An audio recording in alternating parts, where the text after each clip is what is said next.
there's this conundrum of Moore that he's incredibly popular still, as he was throughout his late career, and incredibly familiar, and yet he somehow lacks a certain sort of critical respect. And so we wanted to return to the fundamental question, which was, what was it about Moore in the mid-20th century that made him, for so many people, the most important sculptor of the modern age? And I think what we came to see was that not only is there a technical brilliance and a formal invention, but also that his art was fundamental to, it came out of and spoke to that moment of crisis and anxiety that characterised the mid-20th century. He was a veteran, as Richard said, of the First World War, and I think the shadow of his experience of the trenches has to inform the work of the 1920s and 1930s. The theme of the mother and child runs through Henry Moore's career. In fact, we don't signal it anywhere, but if you notice, apart from the very last room, every room opens with a mother and child group. The first recorded sculpture of Henry Moore's, now lost, was a mother and child, and he continued treating the theme, until the 1980s. Moore has always been known to have been involved with surrealism. He was one of the organisers of the 1936 International Surrealist Show in London, along with Roland Penrose.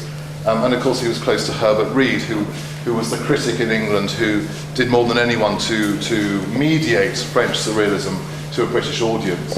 But I think that gives an idea of Moore as a sort of rather polite surrealist. And I think, whether through direct contact or not, in the early mid-1930s we see him articulating a surrealism which is closer to the work of Giacometti and the ideas of Bataille, which came through the magazine Document. And it's a surrealism which is less about the sort of absurd juxtapositions that interested someone like André Breton, and more about this sort of idea of a body that is reduced to its very fundamental drives and defined by that sort of erotic drive that underlies everything, really.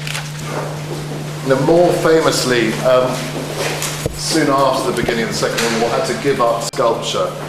They were moved out of Kent. He lived for a period in his studio, which he had maintained in Hampstead, before going to live in Hertfordshire, where he lived then until he died. And of course, famously, he made a series of pictures, sort of drawings, stroke paintings, which showed the people who sheltered from the Blitz in the London Underground system. And it was these works which transformed Moore's reputation. Until this point, he'd been recognised as the most important modern artist in Britain, perhaps the most important modern sculptor anywhere, but by a sort of art world cognoscenti. It was these drawings and their display at the National Gallery and around Britain and around the Empire, and their publication that turned him into a kind of popular, recognisable figure.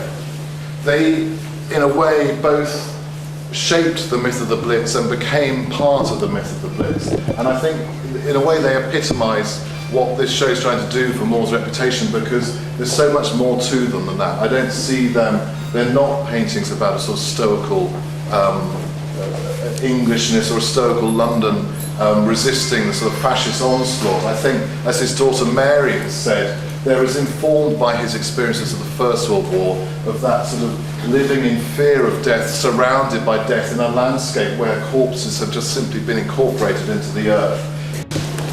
One of the exciting things about working on this exhibition for me was that I suppose I started with a sense that that Moore's greatest work is his earliest, and that that the late work wasn't so strong, and that decline begins with the shelter drawings and is a sort of gentle decline through the post-war years.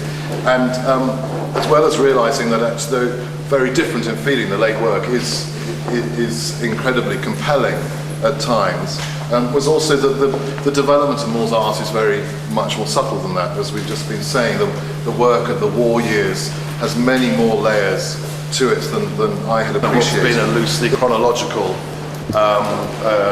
ride through Moore's earlier mid-career. That last room took us up to the 1964, and I think the reason that we sort of bracketed the exhibition in that way as well as sort of practical reasons of what you can fit into a single exhibition space, and the important association of More's later work with outside spaces, is a sense that the key shift in More's work in the late 1960s is not about quality, but work does become generally more abstract and much larger, and I think there's a change in feeling as a consequence, and the later work sits uncomfortably, I think, with the earlier work.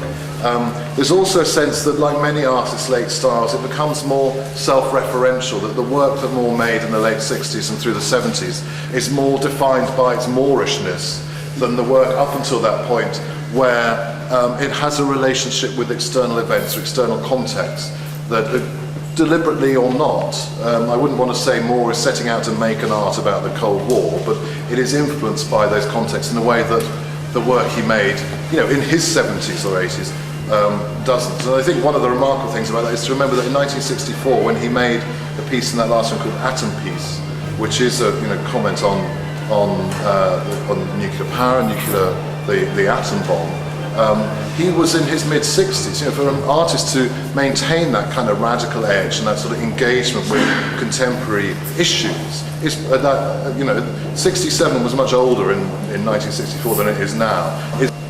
And so we wanted, in a way, to sort of strike a balance. That much of the show is asserting the fact that More's importance derived from the relevance and the relationship between his art and the times and the intellectual context within which it was made, but also to remind people at the end that there is simply a kind of formal technical brilliance that sets him apart from any other sculpture of the modern age.